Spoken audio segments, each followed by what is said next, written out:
दोस्तों, कैसे हैं आप? उम्मीद करती हूँ कि आप बहुत अच्छे से होंगे। मैं हूँ टैरो क्वीन प्रवीण सिंह। मेरे चैनल पर आपका बहुत बहुत स्वागत है। दोस्तों, यदि आपको मेरा कंटेंट पसंद आ रहा है तो आपसे एक विनम्र निवेदन, प्लीज़ आप सब्सक्राइब करिए, लाइक करिए, शेयर करिए और हाँ, बेल आइकन दबाना आप ना भूलें। दोस्तों, जैसा मैंने आपसे पहले वादा किया था कि हम एक पॉडकास्ट लेके आएंगे श्रीमद् भागवत पुराण पर। तो आज मैं आपको उस पॉडकास्ट पर लिए चलती हूँ। हमारे साथ हैं आचार्य ब्रजेश गौड़ जी। ये हमारे आचार्य जी गाजियाबाद में रहते हैं और एक गुरुकुल चलाते हैं। ये एमए संस्कृत हैं और ये जो हमारी श्रीमद् भागवत पुराण है, इनको बहुत जगह ये करने जाते हैं। ये बहुत प्रसिद्ध हैं, इनको बहुत लोग बुलाते हैं। और ये कोई भी हो, शिव पुराण हो, ये श्रीमद् भागवत हो या कोई भी ऐसे धार्मिक जो भी कार्य है, बहुत इनके ये शिद्दत के साथ बहुत अच्छे तरीके से ये उसको करते हैं। और आज हम इन्हीं से बात करेंगे श्रीमद् भागवत पुराण पर। आचार्य जी, आपका बहुत बहुत स्वागत है हमारे चैनल पर। तो आज हम बात करने जा रहे हैं आपसे श्रीमद् भागवत पुराण पर। जी, बहुत बहुत तो धन्यवाद। आप ये बताइए हमें, इस ग्रंथ के बारे में पहले ये बताइए कि ये किन्होंने लिखा और इनको लिखने का कोई विशेष प्रयोजन था क्या? जी। सब नमस्कार मित्रों। श्रीमद् भागवताख्योयम प्रत्यक्षः कृष्ण एव ही। ये जो श्रीमद् भागवत कथा है, ये 7 दिन में पूरी होती है। और श्रीमद् भागवत कथा की जो प्रादुर्भाव हुआ वह सतयुग के प्रारंभ में हुआ। ब्रह्मा के पुत्र हैं वशिष्ठ, वशिष्ठ के पुत्र हैं शक्ति, शक्ति के पुत्र हैं पाराशर और पाराशर के पुत्र हैं महर्षि वेदव्यास। वेदव्यास जी को जब असंतोष हुआ कि मैंने 17 पुराणों की रचना कर दी और तब भी मेरे मन में अशांति है, तो नारद जी का आगमन हुआ और नारद जी ने उन्हें श्रीमद् भागवत कथा के विषय में प्रेरित किया। अच्छा। और वैसे तो यह अनादिकाल से रात पर नारायण ने ही ब्रह्मा जी को उद्घोष किया था, लेकिन इस कलयुग में पृथ्वी पर जब इसका आगमन हुआ श्रीमद् भागवत कथा का, तो नारद जी के ही उससे उनको वेदव्यास जी महाराज को इसका प्रादुर्भाव किया गया। तो वेदव्यास जी महाराज ने पहले इसके 4 श्लोक थे केवल, जो कि परात्पर नारायण ब्रह्मा जी को दिए थे सतयुग के प्रारंभ के समय पे जी। केवल 4 श्लोकों में श्रीमद् भागवत थी। अहमेवा समेवाग्रे असदमद एव परम। तो ये केवल 4 श्लोकों में श्रीमद् भागवत थी। और जैसे ही नारद जी ने वेदव्यास जी को ये श्रीमद् भागवत कथा का उद्घोष कराया, तो वेदव्यास जी महाराज ने इसके 18,000 श्लोक बना दिए। ओके। इसको एक पुराण के रूप में विस्तृत किया। 18,000 श्लोक? 18,000 श्लोक हैं इसमें। अच्छा। 365 अध्याय हैं इसमें। अच्छा। और 12 स्कंद हैं इसमें। 365 अध्याय और 12 इसमें स्कंद। हाँ, और 365 अध्याय हैं जी। तो ये श्रीमद् भागवत को एक पुराण के रूप में वेदव्यास जी ने एक संसार के कल्याण के लिए इसे पृथ्वी पर उद्घोष किया। लेकिन प्रश्न इस बात का था कि भाई श्रीमद् भागवत कथा की रचना तो हो गई, लेकिन इसको अब मैं दूं किसको? क्योंकि जब तक इसका अधिकारी नहीं होगा तब तक ये संसार में इसका प्रचार कैसे हो? तो वेदव्यास जी ने महाराज ने मन में संकल्प किया, देखा तो उनका केवल एक पुत्र था, नाम था शुकदेव। अच्छा। केवल वही इसका अधिकारी था। जिसने काम को जीता हो, जिसने क्रोध को जीता हो, वही इस श्रीमद् भागवत कथा का प्रचार कर सकता है। सर्वप्रथम अधिकारी वही होता है। तो वेदव्यास जी महाराज ने अपने पुत्र को बुलाया, लेकिन पुत्र तो वन में जा चुका था। यम प्रवजंत मनोवेत पतेत कृत्यम। तो जन्म लेते ही जो संन्यास ग्रहण करके जंगल में चले गए, वन में चले गए, वेदव्यास जी महाराज के जो परम पुत्र हैं, नाम है शुकदेव महाराज। शुकदेव महाराज। हाँ, तो वो वन में विचरण कर रहे थे, समाधि में लीन थे। तो अपने शिष्यों को एक श्लोक पढ़ा करके बोले, इस श्लोक को जा करके मेरे पुत्र के सामने इसका गायन करना, वो अपने आप खिंचा चला आएगा। अच्छा। क्योंकि श्रीमद् भागवत के एक श्लोक में, एक श्लोक में ऐसा माधुर्य है कि भगवान श्री कृष्ण खिंचे चले आते हैं। हाँ, तो वेदव्यास जी महाराज ने अपने शिष्य को एक श्लोक पढ़ाया, बोले मेरे पुत्र के सामने जाके इसको गाना। तो जाकर के वह इस श्लोक को गुरु नाम के शिष्य ने जाकर के शुकदेव महाराज के सामने ठीक इस श्लोक को गाया। तो शुकदेव महाराज की थोड़ी सी निद्रा टूटी, समाधि से थोड़ा सा हटे और बोले, हाँ ये आगे बोलो ना। बोले, हमें तो महाराज जी ने इतना ही पढ़ाया है, यदि पूरा श्लोक जानना है तो अपने पिता के पास में चलें, हमारे गुरुदेव के पास में चलें। तो नहीं आए। सुखदेव महाराज फिर भी नहीं आए। अच्छा। उसके बाद वेद व्यास जी ने पूछा कि भाई तुमने इसको श्लोक को गाया था? बोले हाँ, एक बार तो उनकी समाधि से आंखें खुली, लेकिन उन्होंने कहा आगे बोलो ना, तो मैंने तो कह दिया कि वहीं चलो पिता के पास में, उनसे पढ़ लेना बाकी श्लोक। तो फिर दूसरा श्लोक वेद व्यास जी महाराज ने उनको पढ़ाया। अच्छा। बोले अब की बाल ये तो पहले तो श्रृंगार का वर्णन, पहले जो श्लोक मैंने तुम्हें दिया था वो था कृष्ण के श्रृंगार का वर्णन, बरहा पीडम नटवर वपुः कर्णयोर कर्णिकारम। और अब जो मैं तुम्हें श्लोक दे रहा हूं ये श्लोक है भगवान की करुणा का वर्णन। तो दूसरा श्लोक पढ़ा करके उन्हें भेजा शिष्य को, तो उसने जैसे ही वेदव्यास जी महाराज के बताए हुए श्लोक को सुखदेव महाराज के सामने बोलना प्रारंभ किया, आहो बकीयम स्तन कालकूटम। बोले ऐसे परात्पर नारायण की करुणा का क्या वर्णन किया जाए, जिसको मारने के लिए पूतना आई, स्तनों में जहर लगा करके आई, और भगवान श्री कृष्ण ने उसे वो मुक्ति प्रदान की, वो पद उसे प्रदान किया जो बाद में यशोदा को मिलने वाला था, आज पूतना को पहले प्रदान कर दिया। तो गुरु जी आपको बीच में थोड़ा सा टोक रही हूँ, तो इसमें श्रीमद् भागवत में कृष्ण जी की ही सारी लीलाओं का वर्णन है? कृष्ण जी की ही लीलाओं का वर्णन है, और ये कृष्ण उत्पादक ग्रंथ है। ओके। क्योंकि जिस समय कलयुग के अंत में भगवान श्री कृष्ण धराधाम को छोड़कर के स्वधाम गमन के लिए चले गए, तो जाते समय अर्जुन ने पूछा कि प्रभु आप तो जा रहे हैं और इसके बाद में कलयुग आ जाएगा, तो कलयुग से त्राण यानी रक्षा करने के लिए हमें क्या करना चाहिए?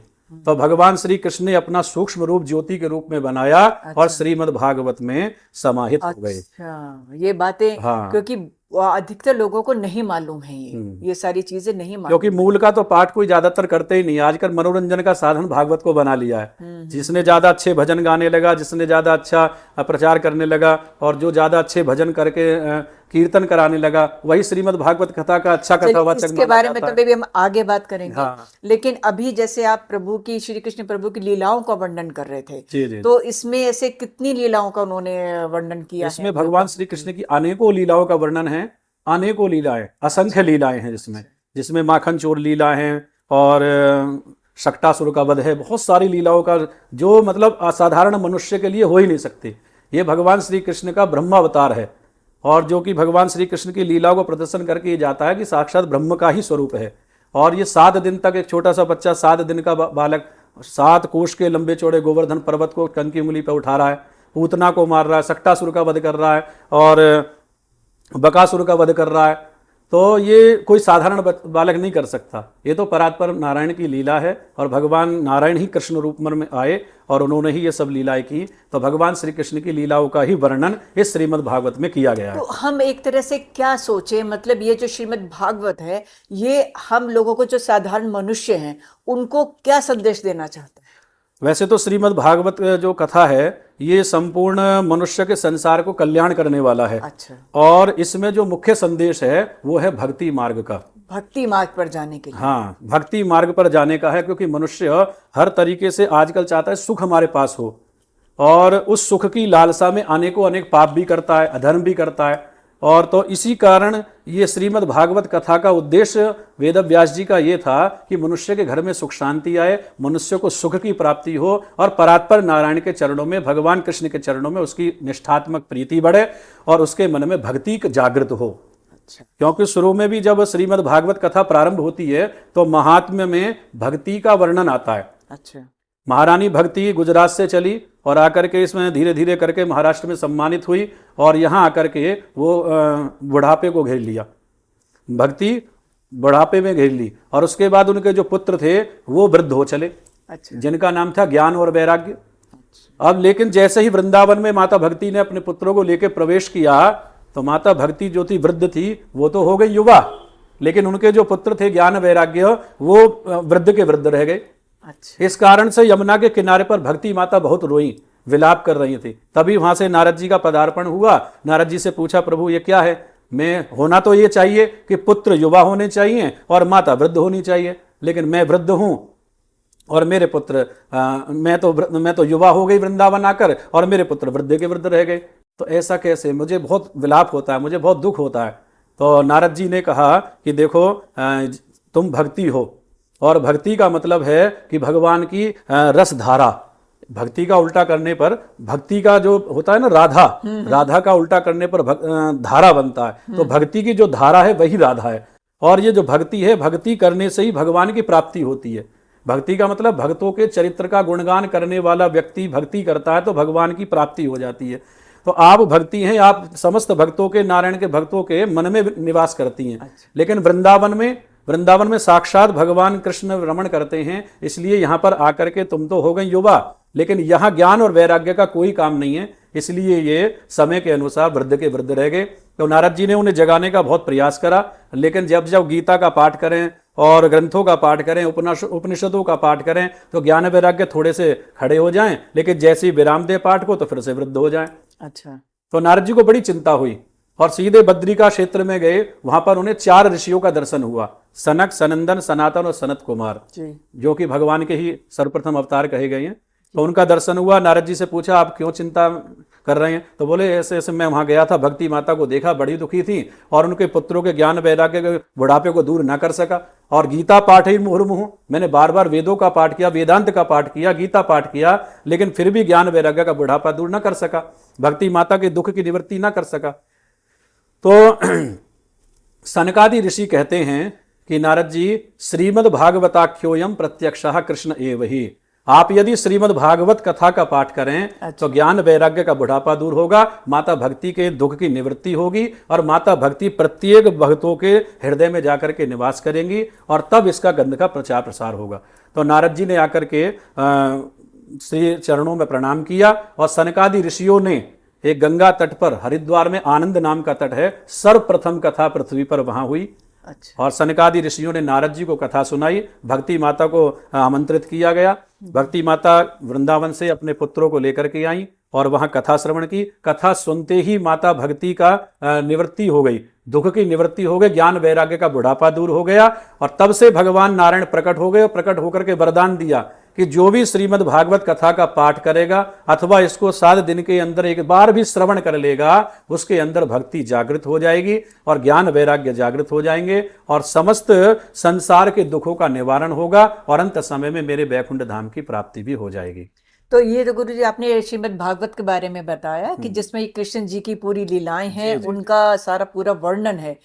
तो हमने देखा क्या है कि जैसे श्रीमद् भागवत कराते हैं तो थोड़ा वो बड़े एक विस्तार रूप में होती है, तो क्या कुछ ऐसा भी है इसको सूक्ष्म रूप में, मतलब थोड़े छोटे रूप में भी कोई करा सकता है? हाँ, छोटे रूप में इसको मूल भागवत पाठ होता है। एक मूल भागवत के रूप में एक आचार्य को आप निमंत्रण करें। अच्छा। निमंत्रित करके उसको घर में बुला करके विधिवत पंचांग पीठ पूजा कराएं। अच्छा। पंचांग पीठ पूजा करा करके बाद में आचार्य को मूल भागवत का पाठ का संकल्प दें। अच्छा। और आपके घर में परिवार में जो भी सदस्य हैं, 5 हैं, 7 हैं, 4 हैं, जो भी सदस्य हैं, उन सदस्यों को सामने बिठा करके अपने पूर्वजों के नाम से या फिर अपने किसी भी मनोकामना को लेकर के मूल पाठ किया जा सकता है। कोई उसमें टेंट की आवश्यकता नहीं है, कोई उसमें कथा पांडाल की आवश्यकता नहीं है, कोई किसी को साउंड की आवश्यकता नहीं है और किसी प्रकार का कोई ज़्यादा धन व्यय करने की आवश्यकता उसमें नहीं है। केवल घर में एक आचार्य को बुला करके विधिवत आप मूल पाठ करा सकते हैं।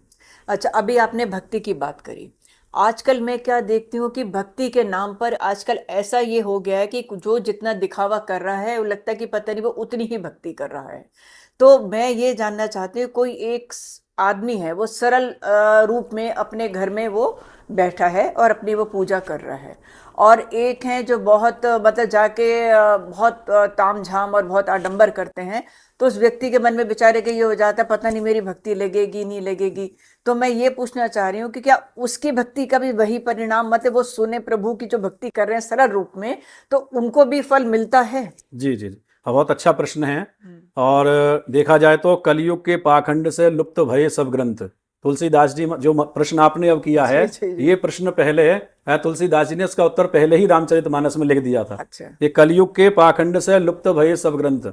आजकल कलयुग में, ये कलयुग का प्रभाव है, कलयुग में जो ज्यादा आडंबर करेगा, जो ज्यादा दिखावा करेगा और पंडित सोई जो गाल बजावा, जो ज्यादा पंडित ज्यादा बखान करेगा और इधर उधर की ज्यादा बातें करेगा, तो समझ लो वो सबसे विद्वान ब्राह्मण है। और जो अपना साधारण रूप से भगवान की भक्ति कर रहा है और जो विधि रूप से भागवत श्रीमद् भागवत कथा का चिंतन कर रहा है या उस पर थोड़ा रिसर्च कर रहा है, तो उसके लिए कोई कथा इतनी नहीं आती है, ना उसको कोई कथा ज़्यादा मिलती है, क्योंकि लोग आज के समय में लोग मनोरंजन चाहते हैं। जी जी जी। और विस्तार चाहते हैं कि ये धीरे धीरे करके इसका विस्तार हो और मनोरंजन का साधन बने। तो इसलिए भागवत कथा को आजकल मनोरंजन बना लिया है, लेकिन कहते हैं उसका भी वही फल है जो व्यक्ति कथा बैठ करके घर में करता है, परिवार में करता है, उसका भी। हाँ, उसका भी वही फल है जो उस बड़ी भागवत कथा का होता है। अच्छा, इसमें श्रीमद् भागवत में कौन से ऐसे वो 2 या 3 संस्मरण मतलब जो हैं जो आपको बड़ा छू जाते हैं, मतलब कथा सुनाते हुए, कि जो कथा सुनने आते हैं उनको भी, और आप जो जैसे सुनाते हैं, आप करते हैं, आपको तो खैर इतना पुण्य मिलता ही है आप तो, लेकिन जो सुनने वाले हैं वो नॉर्मल, तो वो ऐसे कौन सी 2-3 ऐसे वो हैं जैसे छू जाती है वो चीज़ इसमें 2-3 श्लोक तो भागवत के, वैसे तो सारे श्लोक ही भागवत के ऐसे हैं जो मन को छूने वाले हैं, मन की समस्त मलिनता को दूर करने वाले हैं। लेकिन फिर भी इसमें जो कि वेद व्यास जी महाराज ने 2 श्लोक जो अपने शिष्यों को रटा करके भेजा था सुखदेव महाराज के पास में, वो श्लोक तो बड़े गजब के हैं। और पहला श्लोक है बरहा पीडम नटवर वपुहो कर्णयोर कर्णिकारम, यानी भगवान श्री कृष्ण के श्रृंगार का वर्णन है इसमें, कि भगवान श्री कृष्ण जब 7 वर्ष के थे तो गौ चराने के लिए जंगल में जाया करते थे, वन में, वृंदावन में। तो जब वहां से शाम के समय लौटते थे तो शाम के समय गोधूली मुहूर्त बोलते हैं उसको, तो जिस समय दोनों समय एक समय मिलता है तो उसको गोधूली मुहूर्त बोलते हैं। और गोधूली मुहूर्त बोलने का उसका अभिप्राय ये है कि जिस समय गाय चरा करके भगवान आते थे तो गौओं की पैरों से उड़ती हुई जो धूल थी वो भगवान श्री कृष्ण के पसीने जो निकलते थे उस पे चिपक जाती थी। तो दूर से सूर्य की किरण थोड़ी सी पड़ती थी तो ऐसे लगता था जैसे साक्षात कई करोड़ सूर्य का प्रकाश तेज भगवान श्री कृष्ण के चेहरे पे आ गया हो। बहुत सुंदर वर्णन था। तो भगवान श्री कृष्ण की इस आकृति को जब मन में एकदम ध्यान आता है तो मानो व्यक्ति गदगद हो जाता है कि भगवान श्री कृष्ण साक्षात सामने खड़े हैं। और वही छवि जब इस श्लोक का वर्णन होता है भागवत में, जब विस्तार से इसका वर्णन होता है तो ऐसा लगता है भगवान श्री कृष्ण वास्तव में साक्षात यहाँ खड़े हैं। तो ये भगवान श्री कृष्ण श्रृंगार का वर्णन है जी। और दूसरा अहो वकीयम स्तन कालकूट, तो कालकूट नामक विष को, जहर को लगा करके स्तन में वो पूतना मारने के लिए आई भगवान श्री कृष्ण को। तो भगवान श्री कृष्ण ने देखा कि भाई ये काम बेशक मुझे मारने के लिए आई है, लेकिन ये काम तो वही करेगी जो कि माता करती है, दूध पिलाने का। तो भगवान श्री कृष्ण ने उसके सारे अवगुणों को छोड़ दिया, उसकी तरफ देखा ही नहीं, अवगुणों के सारे उसके अवगुणों को देखा ही नहीं है, अनसुया कर दिया। तो लेकिन भगवान श्री कृष्ण ने यह सोचा कि ये माता का काम करने आई है, तो जो माता यशोदा को मृत्यु के पश्चात गति मिलने वाली थी वो गति आज भगवान श्री कृष्ण ने से पहले पूतना को प्रदान कर दी। अब देखिए उस पूतना का जिसका आहार अच्छा नहीं, पूतना का आहार शुद्ध नहीं, छोटे छोटे बच्चों को मार करके खा जाया करती थी, और जिसके विचार शुद्ध नहीं, भगवान श्री कृष्ण को मारने के लिए आई जी। और उसका व्यवहार शुद्ध नहीं, उसका आचरण शुद्ध नहीं, उसका वेशभूषा शुद्ध नहीं, तो ऐसी पूतना के भी भगवान ने अवगुणों पर बिल्कुल ध्यान नहीं दिया, केवल उसके एक न जाने कौन से गुण पर दयानिधि रीझ जाते हैं। तो भगवान श्री कृष्ण की करुणा का वर्णन इसमें किया गया है कि पूतना जैसी महाराक्षसी को भी उन्होंने सदगति प्रदान की और उनका स्पर्श पाते ही पूतना स्वर्ग को चली गई। और उसके जो जिस समय दाह संस्कार किया गया तो उसके दाह संस्कार से जो एक सुगंधी निकली उसे भगवान श्री कृष्ण से मोक्ष की प्राप्ति करा दी। तो इससे तो मुझे ये भी समझ में आया थोड़ा सा कि कोई कितना भी उसमें बहुत अवगुण है, उसमें कितनी भी बुराइयां हैं, अगर वो सच्चे सरल हृदय से अपने ईश्वर को याद कर रहा है, जैसे कृष्ण जी की यहाँ पे हम लोग बात कर रहे हैं, तो हम कृष्ण जी की अगर हम पूजा कर रहे हैं, हमने मुझे 2 लोग देखे हैं कि वो बेचारे कुछ, और बहुत से लोग ऐसे होते हैं जो इतना नहीं कर पाते, उनमें कुछ अवगुण भी हैं, बुराइयां भी हैं, लेकिन भगवान सुनते हैं उनकी, अगर वो उनकी मतलब पूजा कर रहे हैं तो भगवान की कृपा उन पर जरूर होती है। बिल्कुल होती तो है। ये माना जाता है कि वो बुराइयां नहीं देखेंगे, वो ये देखेंगे कि आपने बहुत सच्चे हृदय से मुझे याद किया है तो मैं तुम्हें अपनी कृपा प्रदान करूं। बिल्कुल, भगवान का एक निश्चय है। भगवान तो सीधे साधे कहते हैं कि इस पृथ्वी पर जब मनुष्य आता है वो अपने कर्मों के वशीभूत होकर के आता है। इस संसार की जो रचना हुई है, विश्व की रचना हुई है, कर्म के आधार पर हुई है, कर्म प्रधान विश्व रची राखा। लेकिन भगवान जब इस पृथ्वी पर अवतार लेते हैं वो केवल अपने भक्तों के वश होकर के आते हैं, केवल भक्तों के वश होकर के आते हैं। भाव का भूखा हूं सदा, भाव ही भस सार है, भाव से जो भजता मुझको, भव से बेड़ा पार है। भाव बिन सुननी पुकारे, मैं कभी सुनता नहीं, भाव से एक फूल भी दे तो मुझे स्वीकार है। बांध लेते भक्त मुझको भाव की जंजीर से, इसीलिए इस भूमि पर होता मेरा अवतार है। तो भगवान श्री कृष्ण नारायण स्वयं कहते हैं कि मैं पृथ्वी पर आता हूं केवल भक्तों के वश होकर के, और मैं ये नहीं देखता कि इसकी उम्र कितनी है, मैं ये नहीं देखता कि पढ़ा लिखा कितना है, अगर पढ़े लिखे की बात करूं तो भागवत के अष्टम स्कंद के दूसरे अध्याय में गजेंद्र मोक्ष की कथा आती है। जी। गजेंद्र कितना पढ़ा लिखा था, लेकिन उसने अंत समय में भगवान को पुकारा और सच्चे हृदय से पुकारा, तो भगवान प्रकट हुए, उस ग्रह से उसकी रक्षा की। और यदि बात करें कि भगवान किसी जाति को विशेष को लेकर के प्रसन्न होते हैं, तो विदुर की क्या जाति थी? ऐसा नहीं। का जातिर विदुरस्य यादव पते, तो विदुर की जाति क्या थी? बोले एक दासी के पुत्र थे, लेकिन भगवान श्री कृष्ण ने आकर के उनके यहाँ साग भोजन किया, केले का फल खाया, छिलके खाए। और यदि हम बात करें कि दिन में 5 बार स्नान करने से, पवित्र शरीर को रखने से भगवान प्रसन्न होते हैं, तो उन कील बील हेलों को भगवान ने जो गले से लगाया, वो सर्दियों के 3 महीने तो नहाते ही नहीं थे, लेकिन भगवान फिर भी उन पर प्रसन्न हुए। भाव देखा, भाव देखते हैं भगवान, भाव की महत्ता है। अब भगवान यदि उम्र देखते कि भाई इसने कितना, इसकी उम्र कितनी है, इसकी डिग्री कितनी है, तो इसकी अवस्था कितनी है, तो ध्रुव की क्या उम्र थी, प्रहलाद की क्या उम्र थी, केवल 5 वर्ष के बालक ने परात्पर नारायण का दर्शन कर लिया। तो भगवान, इससे ये सिद्ध होता है, न भगवान उम्र देखते हैं, न भगवान जाति देखते हैं, न भगवान अवगुण देखते हैं, और ना ही भगवान किसी का शरीर का अपवित्रता देखते हैं। केवल वो तो दया पर, अपनी दया करुणा दृष्टि उस पर रखते हैं जो उन्हें भाव से पुकारता है, सच्चे हृदय से पुकारता है। अब ये 2 पंडित जी थे, 2 पंडित जी आपस में, एक विद्वान पंडित जी थे, एक बेचारे छोटे से वैसे पंडित जी थे, कहीं से थोड़ा बहुत सीख लिया बस।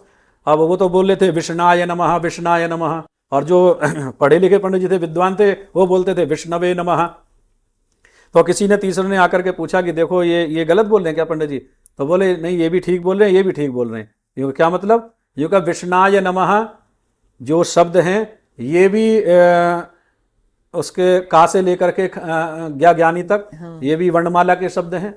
और जो पंडित जी बोल रहे हैं विष्णवे नमः, ये भी उसी अक्षर के शब्द हैं। लेकिन भाव से कौन पुकार रहा है? भाव से कौन पुकार? जो विद्वान ब्राह्मण है वो भाव से नहीं बोल रहा है, वो अपने अहंकार में, अपने उस अर्थ में बोल रहा है। लेकिन जो भाव से बोल रहा है, वैसे वो गलत बोल रहा है, उसे ये नहीं पता। और बाद में कह रहा प्रभु आवाहनम न जानामि न जानामि विसर्जनम, ना मैं आपका आह्वान जानता हूं, न पूजा जानता हूं, न मंत्र जानता हूं, न क्रिया जानता हूं। तो कहने का अभिप्राय यह है कि भगवान भाव से रीझ जाते हैं, वो आपके अवगुण नहीं देखते। मनुष्य जीवन पर्यंत अवगुण को पाप करे, अधर्म करे, लेकिन अंत समय में ये सच्चे हृदय से भगवान को पुकार ले, तो भगवान उसे सदगति प्राप्त करा देते हैं, उसे सदगति दे देते हैं, उसे मोक्ष की प्राप्ति करा देते हैं। लेकिन करना नहीं चाहिए सारी जिंदगी। इसका अभिप्राय ये नहीं है कि जीवन भर पाप करते रहे। हाँ, लेकिन वही बात होगी ना कि आप एक जरा सी मिश्री और तुलसी का पत्ता लेके ईश्वर को, भगवान को रिझा रहे हैं। जी, जी। एक कोई बहुत सारी, इतनी सारी मिठाइयाँ और ये लेके जा रहा है, तो वो बस वो यही देखते हैं कि कौन सच्चे हृदय से, कौन सच्चे भाव से मुझे पुकार रहा है। जी जी जी। अच्छा, इसमें एक और मैं बहुत वर्णन सुनती हूँ इसमें भागवत जी का, वो गोपियों का जो प्रसंग आता है, जी जी जी। तो वो बहुत छूता है। मैंने कई बार देखा लोगों को, बड़े भाव विहल हो जाते हैं उसके अंदर, जो प्रेम की परिभाषा दी है उन्होंने। जी, जी। उसके बारे में थोड़ा सा। श्रीमद् भागवत कथा में 2-3 गीत ऐसे आए हैं जिन्हें सुनकर के भक्त भाव विभोर हो जाते हैं। जैसे एक भ्रमर गीत आता है, एक गोपी गीत आता है जिसकी आप चर्चा कर रहे थे अभी। तो गोपी गीत गोपियों ने भगवान श्री कृष्ण के विरह में गाया। जी। एक बार राधा जी को अभिमान हो गया, जिस समय महारास हो रहा था। अच्छा। उस समय राधा जी को अभिमान हो गया कि भगवान श्री कृष्ण जो हैं मेरे पर ज्यादा रीझते हैं, मुझसे ज्यादा प्रसन्न होते हैं। तो भगवान श्री कृष्ण तो एक क्षण में जान लेते हैं। तो जैसे ही उनके राधा जी के मुख की तरफ देखा, बोले ओहो, इनको तो हो गया अभिमान। तो भगवान श्री कृष्ण राधा को लेकर के गोपियों के बीच से अंतर्ध्यान हो गए और वन में जाकर के चलने लगे। अब राधा जी ने कहा देखो मैं थक गई हूं, और कृष्ण जरा मुझे अपने कंधों पर बिठा लो। तो राधा जी को अपने कंधे पर उन्होंने बिठा लिया और चलते रहे। तो राधा जी को कंधे पर बैठ करके जा रहे हैं। आगे वन में एक वृक्ष था, उस वृक्ष की डाली थोड़ी नीचे झुकी हुई थी। तो राधा जी से कहने लगे देखो मेरा कंधा थोड़ा थक गया है, राधे जरा तुम इसको एक बार डाली को पकड़ लो, मैं थोड़ा सा विश्राम अवस्था को प्राप्त हो जाऊंगा। तो जैसे ही राधा जी ने उस डाली को पकड़ा तो नीचे से कृष्ण अंतर्ध्यान हो गए। अच्छा। अब राधा जी वहां लटकी रह गई। अब गोपियों ने ढूंढा भगवान श्री कृष्ण कहाँ हैं। तो उस विरह में गोपी गीत गाया है गोपियों ने। जयति तेधिकम जन्मना व्रजा दयेद इंदिरा शाश्वतत्र ही। गोपियों ने बड़े विरह के साथ में विरह गीत गाया, जिसको गोपी गीत बोलते हैं। तो भगवान श्री कृष्ण प्रकट हुए और इधर गोपियों ने जब ढूंढा कि राधा जी कहाँ है, देखा तो राधा जी पेड़ से लटकी हुई थी। जाकर के गोपियों ने उतारा, बोले राधे, बोले हाँ मुझको अभिमान हो गया था। आज मेरे अभिमान को दूर करने का कारण ही भगवान श्री कृष्ण हैं, उन्होंने मेरे अभिमान को दूर किया। और ये गोपी गीत तभी गाया जाता है। और एक है भ्रमर गीत। श्रीमद् भागवत में दूसरा बड़ा प्रभावशाली है, चमत्कारी है भ्रमर गीत। ये उस समय कहा जिस समय भगवान श्री कृष्ण गोकुल को छोड़ करके मथुरा चले गए थे और मथुरा में जाकर कृष्ण का वध किया और उसके बाद द्वारिका चले गए। तब वहां पर एक भ्रमर आया, और भ्रमर कहते हैं जो भौरा होता है, भौरा होता है। वो भौरा आकर के राधा जी के चरणों में बार बार ऐसे डंक मारने लगा। तो राधा जी ने कहा, अरे तू भी कपटी है, वो भी कपटी है, तू भी काला है, वो भी काला है, हमें लगता है तू उसी का मित्र है, जा यहाँ से चला जा। तो इस तरीके से जैसे ही वो भ्रमर चलने को हुआ, तुरंत जाकर के उसको रोका। बोले अरे सुनो, हमारी वजह से अगर कृष्ण को थोड़ा सा दुख हो तो हम नहीं चाहती, इसलिए उनसे कुछ मत कहना। तब भ्रमर गीत गाया है वहां पर। हाँ, बहुत सुंदर शब्द हैं उसके। तो इस तरह भ्रमर गीत गाकर, भ्रमर गीत है, गोपी गीत है, ये गीत भगवान श्री कृष्ण को एक तरीके से खींचे चले जाते हैं इसको सुन करके, और भक्तों के तो भाव को बिल्कुल छू जाता है। भक्तों के आंखों से आंसू आने लगते हैं, आंसू के पनहार छूटने लगते हैं जिस समय माइक पर साउंड के साथ में यह गीत गाया जाता है उस समय भागवत में। तो बड़ा प्रभावशाली गीत है गोपी गीत। तो दोस्तों, ये हम अभी बात कर रहे थे आचार्य जी से श्रीमद् भागवत की। ये हम 2 पार्ट में बनाने जा रहे हैं। तो अभी ये हमारा पहला भाग है जो आप सुन रहे हैं। तो अभी हमें आज्ञा दीजिए, आप मिलते हैं आपसे अगले भाग में। नमस्कार।